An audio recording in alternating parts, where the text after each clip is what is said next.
అమ్మా అమ్మో ఏంది బిడ్డ పిలుస్తున్నావు? వామ్మా అయ్యా యాడునవే? ఈ పక్కల గుడిసెల కూర్చొని ఉన్న బిడ్డ. నాకు కాళ్ళు నడువొస్తలేవా, కళ్ళు కనబడతలేదా?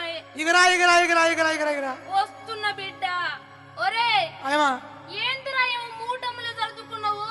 నేను దేశం పోతున్నానే. దేశం నీ కాలు మొక్త బిడ్డ. మొన్ననే దేశం వద్దని కాళ్ళ ఏళ్ళబడ్డా. సంటి పోరగాళ్ళు ఉన్నారు ఇంటికాడ, అది ఉంది, మమ్మల్ని ఆగం చేసి పోకురా బిడ్డ అని కాళ్ళు ఎల్లబడితే ఇంటికి మళ్ళా దేశం పోతా అంటంటివి. అమ్మా అయ్యా ఈ ఊర్లో ఉంటే మీకు ఇంత గంజి పోస్తున్నానే, లేదు బిడ్డ, ఆ పిల్లలకి ఇంత బట్ట తెస్తున్నానే. లేదురా. ఇక్కడ వ్యవసాయం పాడుపడ్డది, బావులు ఎండిపోయినాయి, బోర్లు పేలవుతున్నాయి, నీళ్లు లేవు, కాలం లేదు, అయ్యా పనికి పిలిచే వాళ్ళు లేరు.